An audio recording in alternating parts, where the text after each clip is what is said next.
साल था 336 BCE। मैसिडन के राजा फिलिप को राजनीति के चलते किसी ने रहस्यमयी तरीके से भगवान के पास भेज दिया और मैसिडन एम्पायर फंस गया एक ऐसी दुविधा में जिससे निकल पाना असंभव था। अब उनकी मौत के कुछ दिनों पहले तक राजा फिलिप पर्शियन साम्राज्य को हासिल करने की पहल शुरू कर चुके थे, जिस वजह से पर्शियन साम्राज्य किसी भी पल मैसिडन पर हमला कर सकता था। और यहाँ फिलिप के जाने के बाद मंत्री से लेकर मुखबिर तक हर कोई मैसिडन का तख्त हड़पने को तैयार था। मगर उन सब के प्लान में एक खलल आ गई और वो ये कि राजा ने अपने उत्तराधिकारी का चयन कर लिया था, जिस वजह से राजा के पुत्र को महज 20 साल की उम्र में पिता के जाने के बाद सिंहासन पर बैठना पड़ा। अब राजनेताओं का प्लान तो यहाँ फेल होने लगा, क्योंकि सिंहासन पे तो राजकुमार बैठ चुके थे और राजकुमार को सिंहासन से हटाने का सिर्फ एक ही तरीका था और वो थी राजकुमार की जंग में शिकस्त भरी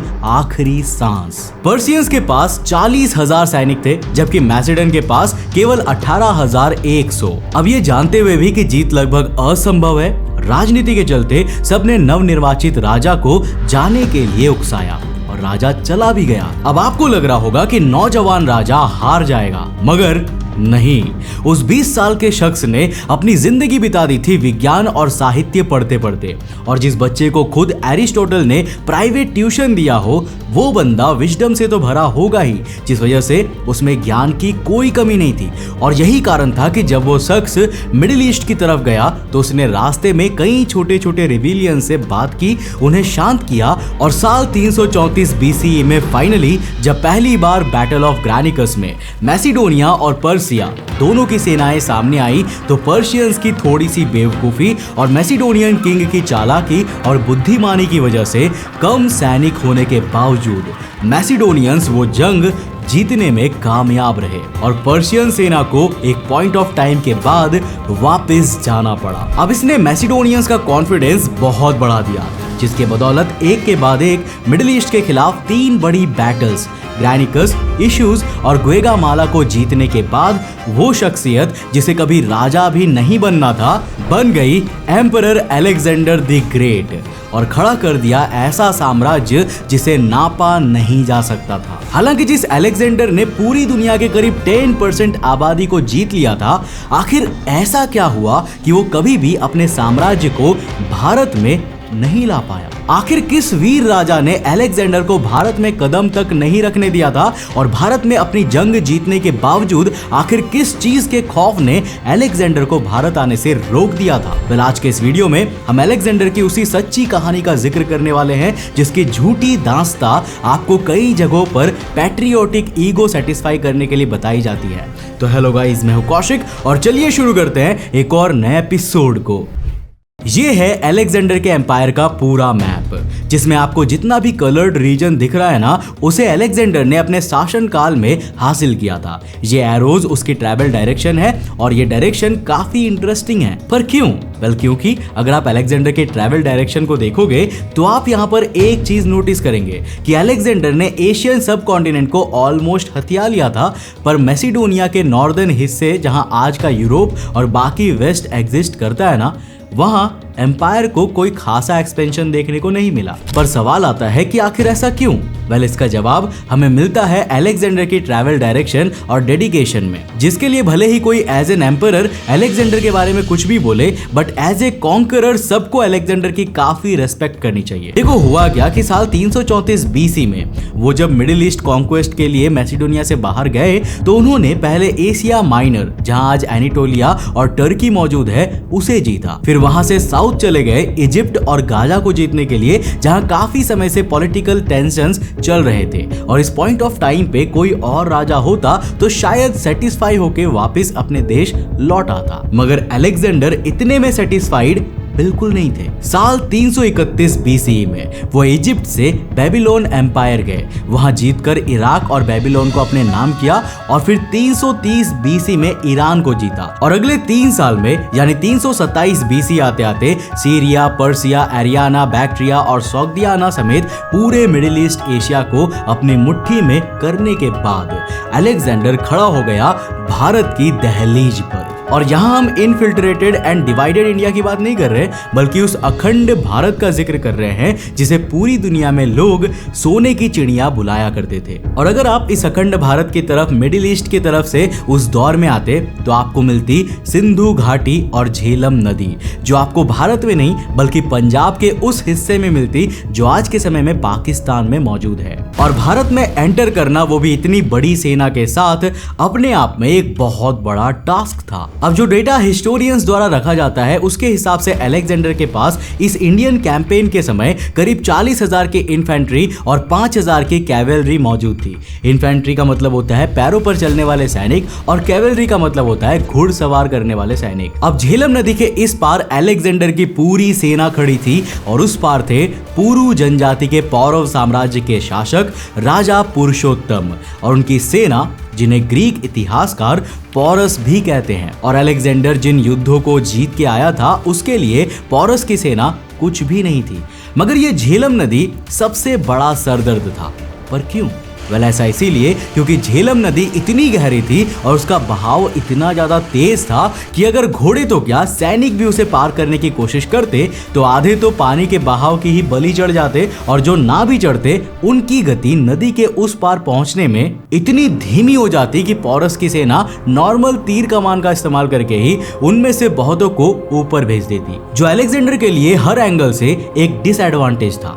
अब यहाँ पे काम आई अलेक्जेंडर की इंटेलिजेंस, जिसके लिए वाकई आपको उसकी दात देनी पड़ेगी। देखो, अलेक्जेंडर ने सेना की काफी छोटी टुकड़ी को लिया, करीब 6 से 10,000 सैनिकों की टुकड़ी, और उसे लेके बिना किसी को भनक लगे नदी के किनारे चलता रहा और अपनी बाकी सेना को जनरल क्रैटेरस के साथ छोड़ दिया। अब राजा पुरुषोत्तम की सेना, जो नदी के उस छोर पे मौजूद अलेक्जेंडर की सेना को ट्रैक कर रही थी, उन्हें सेना का बहुत बड़ा जत्था हमेशा झेलम के इस पार अनअफेक्टेड दिख रहा था, जिस वजह से उन्हें लगा कि अलेक्जेंडर की सेना उस पार किसी अपॉर्चुनिटी का इंतजार कर रही है, जबकि सच्चाई तो यह है कि इसी डिस्ट्रैक्शन को निहारने के लिए छोड़ के अलेक्जेंडर किसी ऐसी पतली लैंड ओपनिंग की तलाश कर रहा था जहां से उसकी सेना जमीन पार करके नदी के उस पार पहुंच सके। और ये तो केवल प्लान ए था। इस फिगरिंग जर्नी के पहले जब अलेक्जेंडर झेलम के पास पहुंचने वाले थे, तब उसने तक्षशिला के राजा से मुलाकात की थी और उन्हें साथ लड़के राजा पुरुषोत्तम को हराने के लिए कन्विंस कर लिया था। तक्षशिला के राजा, जिन्हें सम्राट अलेक्जेंडर की दोस्ती और दुश्मन के खिलाफ जीत दोनों एक साथ मिल रही थी, उन्होंने तुरंत इसके लिए हामी भर दी और दोनों साथ मिलकर पौरस को हराने के लिए निकल गए। इवेंचुअली ढूंढते ढूंढते अलेक्जेंडर को उनके कैंप से करीब 27 किलोमीटर दूर एक ऐसी क्रॉसिंग मिल गई जहां पर लकड़ी से बना हुआ एक छोटा सा टापू टाइप का बना हुआ था, और ये क्रॉसिंग इतनी बड़ी थी कि यहां से अलेक्जेंडर की सैन्य टुकड़ी आराम से जा सकती थी, और ये था अलेक्जेंडर के लिए उसकी जीत का रास्ता। अलेक्जेंडर वापस अपनी सेना के पास आया और उसने वो मास्टर प्लान बनाया जिसे आज की डेट में भी शायद ही कोई समझ पाता। उसने अपनी सेना को 5 टुकड़ियों में डिवाइड किया और उसमें तक्षशिला की सेना इन्वॉल्व थी कि नहीं इसका खासा जिक्र नहीं मिलता। इन 5 टुकड़ियों में से 6,000 सैनिक और 5,000 घुड़सवार लेके अलेक्जेंडर चोरी छिपे उस क्रॉसिंग के रास्ते नदी पार करने लगा जो उसने खोजा था, जबकि उसने सेना की 3 छोटी टुकड़ियां और बनाई। अपनी सेना के कमांडर मैलिगियर, एटिलस और जॉर्जियास को उन्होंने असाइन किया और कमांड दिया कि वो अलग अलग डायरेक्शन से चुपके से धीरे धीरे नदी पार करने की कोशिश करे। अलेक्जेंडर जानता था कि ऐसा करते हुए किसी का भी ध्यान बहुत ही इजीली उनके प्लान को समझने में जा सकता है। इसीलिए उसने इस बार भी अपनी सेना का सबसे बड़ा हिस्सा क्रैटेरस को दे दिया और उन्हें ऐसा दिखावा करने को कहा ताकि उनके एक्शन से राजा पुरुषोत्तम के सैनिकों के बीच एक डिसेप्शन क्रिएट हो कि पूरी सेना अब बहुत जल्द नदी पार करने ही वाली है। और उन डिसेप्शंस की वजह से पौरुष के major part of army central area में आके इकट्ठा हो जाए। अब यहाँ पर दिमाग तो इतना लगाया गया था कि एक बंदे को नकली अलेक्जेंडर के कपड़े पहना के चहलकदमी करने की एक्टिंग करवाई जा रही थी ताकि सामने वालों को लगे कि अलेक्जेंडर अब कुछ बड़ा करने जा रहा है, जबकि असलियत में तो अलेक्जेंडर दूसरे छोर से नदी को पार कर रहा था। अब काफी समय तक जब सामने वाले कैंप से कोई भी हरकत नहीं हुई, तब पुरुषोत्तम की सेना ये समझ गए थे कि ये केवल एक भटकाने की चाल थी, जिसे समझते ही तुरंत राजा पुरुषोत्तम ने अपने बेटे के साथ एक छोटी सी टुकड़ी को दूसरे छोर की हिफाजत के लिए भेज दिया। मगर तब तक बहुत देर हो चुकी थी। अलेक्जेंडर अपनी 11,000 की सेना के साथ झेलम पार कर चुका था और जब राजा पोरस का बेटा अपनी छोटी सी टुकड़ी के साथ वहां तक पहुंचा, तब तक अलेक्जेंडर के तीरंदाजों और सैनिकों ने पूरी फोर्स के साथ धावा बोलकर उसके बेटे और उसकी सेना को चुटकियों में मौत के घाट उतार दिया। ये खबर सुनते ही एक राजा के तौर पे पोरस ने वो गलती की जो किसी सैनिक को भी गलती से भी नहीं करनी चाहिए, जल्दबाजी। अपने बेटे की मौत और अलेक्जेंडर के नदी पार करने के समाचार सुनते ही पोरस ने जल्दबाजी में अपनी बेस्ट आर्मी को लिया और अलेक्जेंडर का सामना करने के लिए निकल गया। मगर इस जल्दबाजी की वजह से नदी के किनारे रह गई बिल्कुल एक छोटी सी टुकड़ी और क्रैटरस की सेना जो उस पार से ये सब देख रही थी, उसे ये पता था कि इससे अच्छा मौका नहीं हो सकता नदी पार करने का, और उन्होंने नदी पार करना शुरू कर दिया। और चूंकि कोस्ट गार्ड करने के लिए अब इतनी सेना थी ही नहीं कि उन्हें रोक दे, तो कुछ समय बाद क्रैटरस भी झेलम के इस पार आ गया और 5 की 5 टुकड़ियों ने अंततः पोरस की सेना को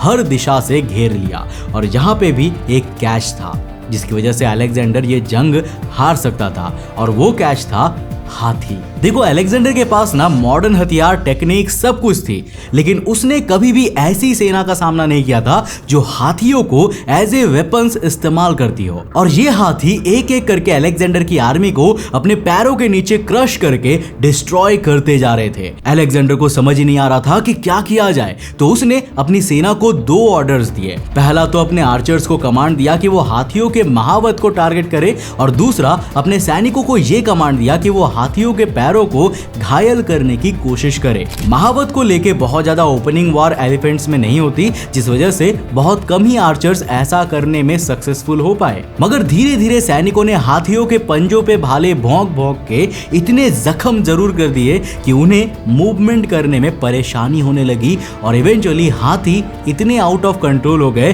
कि बिना अपनी और दुश्मन सेना का फर्क करे रास्ते में आने वाले हर इंसान को कुचलने लग गया। पोरस की सेना जो ऑलरेडी अलेक्जेंडर से नहीं जीत सकती थी, उसकी इकलौती एडवांटेज अब उसी को खत्म करने लगी थी, जिस वजह से कुछ ही समय में अलेक्जेंडर ने पोरस की आर्मी को पूरी तरह से ओवरपावर कर दिया और पोरस को एक बुरी हार का सामना करना पड़ा। हम यहाँ सिर्फ पैट्रियोटिज्म के लिए झूठ नहीं बोलेंगे, बट ये हार सच में डिस्ट्रक्टिव थी। अब देखो, अलेक्जेंडर ने इसके बाद राजा पुरुषोत्तम को अपने कैंप में बुलाया और पूछा कि तुम्हें किस तरह ट्रीट किया जाए।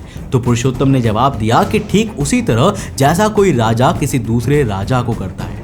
बाकी सभी राजा अपनी जान बचाने के लिए सरेंडर करने को तैयार हो जाते थे, मगर राजा पुरुषोत्तम का फैसला अटल था कि वो मर जाएंगे मगर सरेंडर नहीं करेंगे, जिस वजह से अलेक्जेंडर इतना इंप्रेस हुआ कि जीतने के बावजूद उसने राजा पुरुषोत्तम को उसका साम्राज्य लौटा दिया और भारत के अंदरूनी हिस्से में मौजूद नंदा एम्पायर को कॉन्कर करने के लिए आगे बढ़ने का फैसला किया, बिना पुरुषोत्तम को तकलीफ पहुंचाए। मगर ये बात अलेक्जेंडर की सेना को नागवार था। देखो, जब से अलेक्जेंडर अपनी सेना के साथ मैसिडोनिया छोड़ के निकले थे ना, तब से वो कभी भी वापस लौट के अपने देश नहीं गए थे और ना ही उसका कोई सैनिक वापस गया था। यही कारण था कि जब अलेक्जेंडर ने नंदा एम्पायर की तरफ जाने की बात कही, तो सेना के बीच एक अनरेस्ट जगह लेने लगा, क्योंकि यार 10-12 साल परिवार से दूर रहने के बाद किसे अपने घर दोबारा जाने का मन नहीं करेगा। अलेक्जेंडर की सेना टेक्नोलॉजिकली इतनी एडवांस थी और अलेक्जेंडर का वॉर आईक्यू भी इतना तगड़ा था कि वो नंदा एम्पायर से भी बड़े आराम से जीत सकता था और भारत को भी अपने साम्राज्य में शामिल कर सकता था। लेकिन अगर सेना के बीच विद्रोह शुरू हो जाता तो उसका जीता हुआ हर साम्राज्य केवल किताबों तक ही सीमित रह जाता।